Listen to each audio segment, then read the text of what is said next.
दोस्तों नमस्कार। Staff selection commission यानी एसएससी की कंबाइंड ग्रेजुएट लेवल यानी सीजीएल वाली वैकेंसीज आ गई हैं। 17,727 वैकेंसी इस बार एडवर्टाइज की गई हैं। तो टोटल वैकेंसी 17,727, एक बार सुन लीजिए, ये 2022 के बाद में सबसे ज़्यादा वैकेंसी इस बार एडवर्टाइज की गई हैं। तो आपके लिए गोल्डन अपॉर्चुनिटी है। एक बार ये देख लेते हैं एग्जाम कब फॉर्म कब से कब तक भरा जाएगा।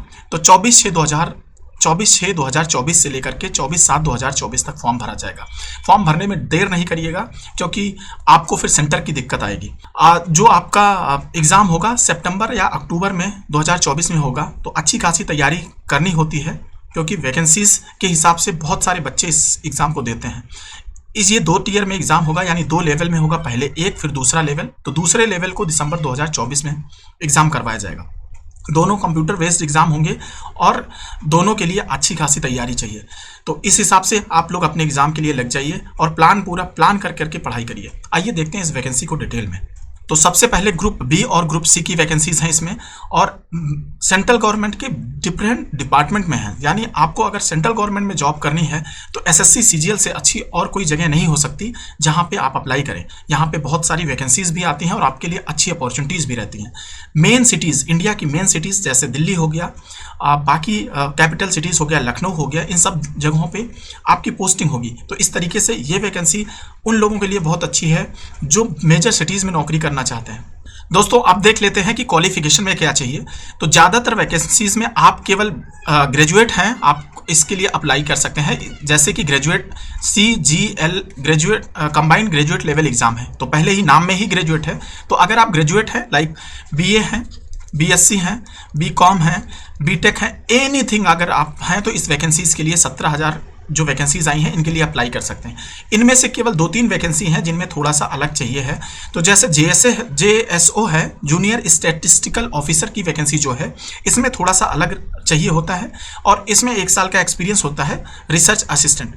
इसके अलावा बाकी सभी वैकेंसीज में आप अप्लाई कर सकते हैं, आप ग्रेजुएट हैं तो। एज क्राइटेरिया थोड़ा सा देख लीजिए।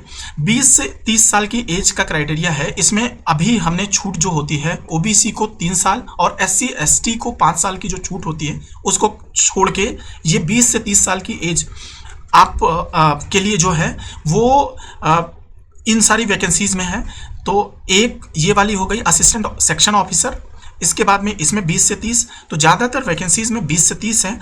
और उसके बाद में दूसरा 18 से लेकर के आपको 30 साल की वैकेंसी है। तो एज वाइज डिटेल हम थोड़ा सा अभी बताएंगे।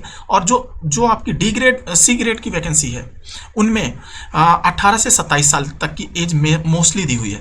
तो आप अपनी एज के हिसाब से देख लीजिएगा। कुछ वैकेंसीज में अगर आप एज ओवर एज हैं तो उनमें एलिजिबल नहीं होंगे। जो ज़्यादा एज के लोग हैं वो जूनियर स्टैटिस्टिकल ऑफिसर, जिनमें सबसे ज़्यादा रेंज दी हुई है 18 से 32 साल की, वो है।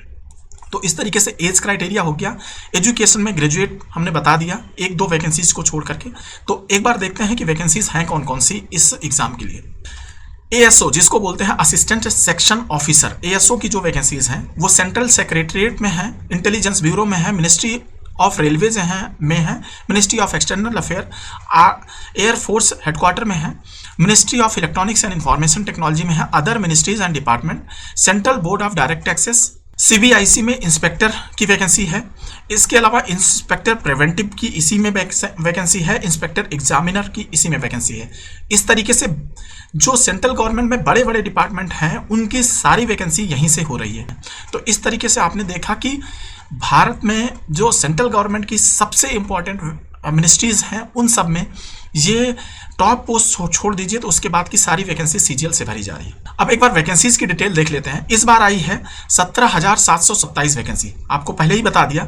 लेकिन इससे पहले जो 2022 में आई थी 37,409 वैकेंसी आई थी। ये हिस्ट्री में सबसे ज़्यादा थी CGL की। और नॉर्मल वैकेंसी 7,633 और 8,115, तो 7 से 8,000 तक की ही वैकेंसीज आती थी। तो आपके लिए फिर से एक गोल्डन मौका है और कट ऑफ इस बार भी कम जाएगा। तो जो लोग इस वैकेंसी के लिए वेट कर रहे थे उनके लिए सीरियसली एक गोल्डन अपॉर्चुनिटी है। जो आपकी एज लिमिट काउंट की जानी है वो 1/8/2024 को काउंट की जानी है। और उसमें हमने आपको बता ही दिया कि 18 से 27 तक की रेंज में एक है आपके लिए, 20 से 30 की रेंज में एक है वैकेंसी, 18 से 30 की रेंज में एक है, और 18 से 32 जो कि JSO वाली थी वो है। ये 4 कैटेगरीज में वैकेंसीज हैं। क्वालिफिकेशन के नाम पे जूनियर स्टैटिस्टिकल ऑफिसर जिसको हमने बताया था, उस केस में आपको क्या चाहिए, बैचलर डिग्री चाहिए, बैचलर डिग्री चाहिए और 60% मार्क्स के साथ में, मार्क्स में मैथमेटिक्स 12th स्टैंडर्ड में होना चाहिए, और या तो इसी में bachelor degree with statics as a one subject. तो जेएसओ के लिए जो अप्लाई कर रहे हैं उसमें एज क्राइटेरिया 18 से 32 साल वाला है। बाकी सभी बची हुई पोस्ट के लिए बैचलर डिग्री होना चाहिए सिंपल।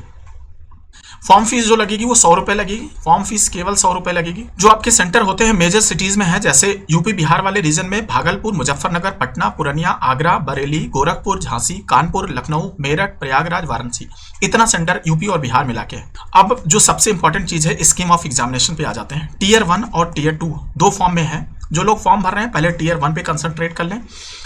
टीयर 1 जैसे ही होता है फिर टीयर 2 पे दिमाग लगाएंगे। दोनों के लिए जो आपके जो सिलेबस है लगभग सेम है, तो इतना ज़्यादा टेंशन लेने की बात नहीं है। तो चलिए देखते हैं टीयर 1 क्या है। कंप्यूटर बेस्ड दोनों एग्जाम होंगे, इसमें कोई अलग से कुछ नहीं है। तो टीयर 1 एग्जाम में आपका टोटल क्वेश्चन आएंगे 100 क्वेश्चन आएंगे और इनके मार्क्स रहेंगे 200। ठीक है, 200 नंबर के 100 क्वेश्चन 200 नंबर के लिए रहेंगे। इसमें 1 घंटे का टाइम मिलेगा, यानी 60 मिनट में आपको करने होंगे 100 क्वेश्चन। अब इसमें क्वेश्चन कैसे कैसे रहेंगे, जनरल इंटेलिजेंस एंड रीजनिंग, ये प्रॉपर रीजनिंग होती है, जो कि 25 क्वेश्चन आएंगे। इसके कितने नंबर के, 50 नंबर के। जनरल अवेयरनेस यानी जीके जीएस हो जाएगी, ये भी, इसके भी 25 क्वेश्चन आएंगे 50 नंबर के। क्वांटिटेटिव एप्टीट्यूड यानी ये प्रॉपर मैथ होती है, मैथ्स के क्वेश्चन 25 क्वेश्चन 50 नंबर ये रहेगा। इंग्लिश कंप्रीहेंशन के 25 क्वेश्चन 50 नंबर। सारे ऑब्जेक्टिव टाइप के क्वेश्चन रहेंगे। 0.5 इसमें नेगेटिव मार्किंग रहेगी, इसका मतलब हुआ 1/4 नेगेटिव मार्किंग। तो आपके 200 नंबर में के लिए आपको 100 क्वेश्चन करने हैं, आप समझ रहे हैं, और आपको मिलेंगे 60 मिनट। तो इस तरीके से आपको स्पीड में करना होगा। कट ऑफ इसके अलग से हम अलग वीडियो में बताएंगे कि कितना कट ऑफ कब कैसे गया है। अब इसमें कोई सेक्शनल कट ऑफ नहीं है, यानी आपका रीजनिंग में कम नंबर आया, जनरल अवेयरनेस में ज़्यादा आया, या क्वांटिटेटिव एप्टीट्यूड में कम आया या ज़्यादा आया, मतलब ये है कि आपका कंबाइंड जो टोटल मार्क्स में आपका कट ऑफ डिक्लेयर किया जाएगा 200 में से। दोस्तों टीयर 2 थोड़ा सा कॉम्प्लिकेटेड है, तो आइए इसको सिंप्लीफाइड तरीके से समझते हैं। तो पहले टीयर 2 एक चीज़ समझिए, 2 घंटे 15 मिनट का पेपर होगा। ठीक है, कितने देर का, 2 घंटे 15 मिनट। पहला घंटा जो आपको घंटे देने होंगे वो आपको पहला होगा मैथ्स, जिसके कितने क्वेश्चन होंगे, 30 क्वेश्चन होंगे 90 नंबर के। ठीक है, दूसरा होगा रीजनिंग, 30 क्वेश्चन होंगे 90 नंबर के। तो इसका ये मतलब हुआ कि 60 मिनट में आपको 60 क्वेश्चन करने हैं और उसमें नंबर होंगे आपके 180। साथ में अभी बैठे रहना है, ये 2 घंटे 15 मिनट बैठना है साथ साथ। अब दूसरा घंटा आपको देना है इंग्लिश लैंग्वेज एंड कंप्रीहेंशन के 45 क्वेश्चन रहेंगे 135 नंबर के। ठीक है, और दूसरा रहेगा आपका जीके जीएस, जिसके रहेंगे 25 क्वेश्चन 75 नंबर के।